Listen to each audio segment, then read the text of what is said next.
मी इथून म्हणून फक्त साईडला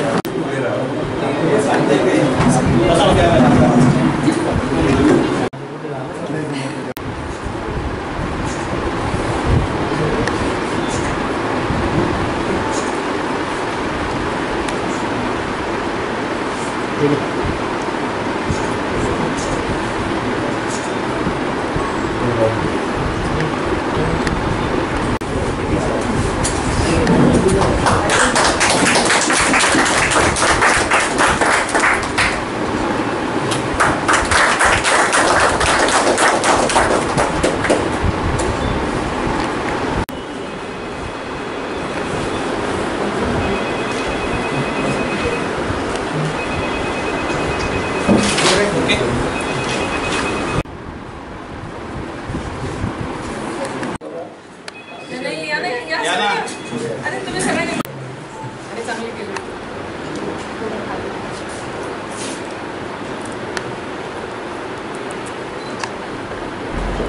या ना शिंदे साहेब शिंदे साहेब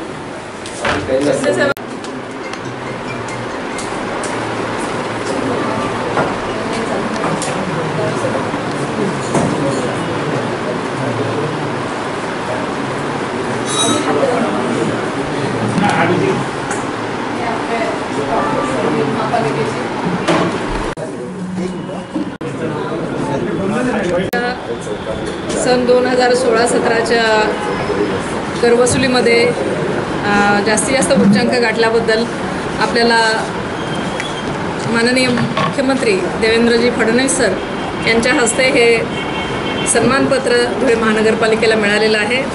त्यामध्ये नागरी गौरव 2017 सर्वाधिक करवसुली करणारी महानगरपालिका धुळे अशा पद्धतीचं हे सन्मानपत्र मिळालेलं आहे। आणि त्याचबरोबर आयुक्त म्हणून हे आणखी एक सन्मानपत्र करांची सर्वाधिक वसुली केल्याबद्दल श्रीमती संगीता दायगुडे आयुक्त धुळे महापालिका यांचे मनपूर्वक अभिनंदन अशा अर्थाचं एक सन्मानपत्र आपल्याला मिळालं आहे। त्या अनुषंगाने आज त्याची दखल घेऊन धुळेकर नागरिक आणि सन्माननीय नगरसेवक आणि अधिकारी यांनी इथे एक छोटेखानी कार्यक्रम ठेवला, त्याबद्दल मी सर्वांचे आभार मानते। एक यातून निष्पन्न असं होतं आहे की आता धुळेकर एक झालेले आहेत, इथे अधिकारी पदाधिकारी आणि नागरिक यामध्ये भेदभाव राहिलेला नाही, सर्वजण एक आहेत। आणि त्याचबरोबर आम्हाला सर्वात महत्त्वाचं साथ देणारे मीडिया आमच्याबरोबर आहे। त्यामुळे मला असं वाटतं की आपण आता सर्वांनी एक पहिलं पाऊल उचललेलं आहे। 92% कराची वसुली होणं किंवा 82% पाणीपट्टीची वसुली होणं हा जरी पायंडा असला तरी आपल्याला हा पायंडा पुढे वाढवत न्यायचा आहे।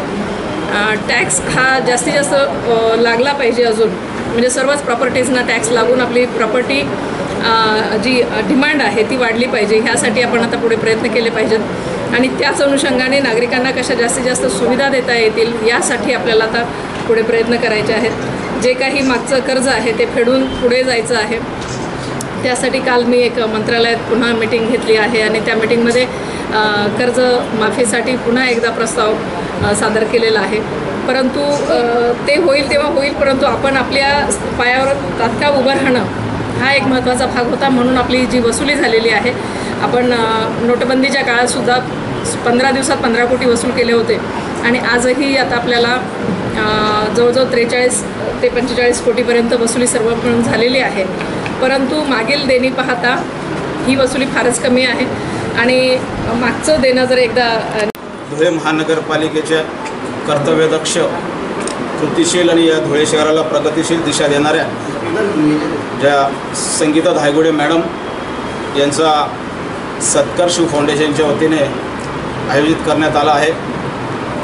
या प्रसंगी कधी नव्हे तर धुळे महानगरपालिकेची करवसुली ही म्हणजे तिथल्या सन्मान्य सदस्यांनी किंवा अधिकारी वर्गाने स्वप्नातही विचार केला नव्हता की एवढ्या मोठ्या प्रमाणात ती होऊ शकते।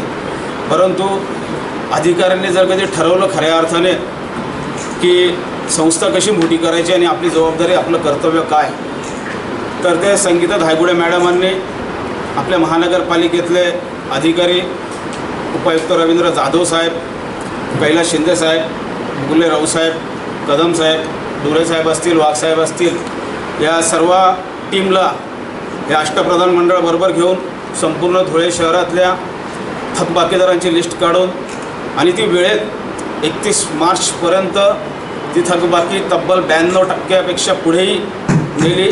हे खऱ्या अर्थानं आज आणि शिव फाउंडेशनच्या वतीने सर्व मनपाच्या अधिकाऱ्यांचं आणि आयुक्त धायगुडे मॅडमांचं या ठिकाणी मनापासून कौतुक करतो. आणि ही जी केलेली कामगिरी आहे ही फक्त धुळे शहरात मर्यादित न राहता तर शासन स्तरावर याची दखल घेतली गेली आणि मुख्यमंत्री महोदयांनी आपल्या आयुक्त साहेबांचा या जे कुप्रसिद्ध म्हणून वेळोवेळी धुळे शहराचं नाव जे गाजलेलं आहे ते नाव आयुक्त संगीता धायगुडे मॅडम आणि अधिकाऱ्यांच्या रूपानं यांच्या कार्यशैलीने सुप्रसिद्ध म्हणून शासनाने दखल घेतली आणि आपल्या आयुक्त साहेबांचा त्या ठिकाणी गौरव केला. त्याचप्रमाणे स्वच्छ महाराष्ट्र अभियान, स्वच्छ भारत अभियान अंतर्गत देखील जे स्वच्छतेची आधीपासूनच आवड असणारे आयुक्त यांनी सुरुवातीला एक समिती स्थापन करून धुळे शहर स्वच्छ करण्याचा जो विडा उचलला. त्या ठिकाणी भाग्यवान आहे आम्ही की म्हणजे माझाच प्रभाग निवडला गेला आणि शिव फाउंडेशनने सर्वात पुढे आघाडी घेतली होती की मॅडमांना सांगितलं होतं की शिव फाउंडेशन जिथे जिथे स्वच्छतेचा विषय असेल धुळे शहरात सर्वोपरी तुमच्यासोबत आहे. आणि शिव फाउंडेशनने ती कामगिरी, ती चळवळ चांगल्या उभी केली आणि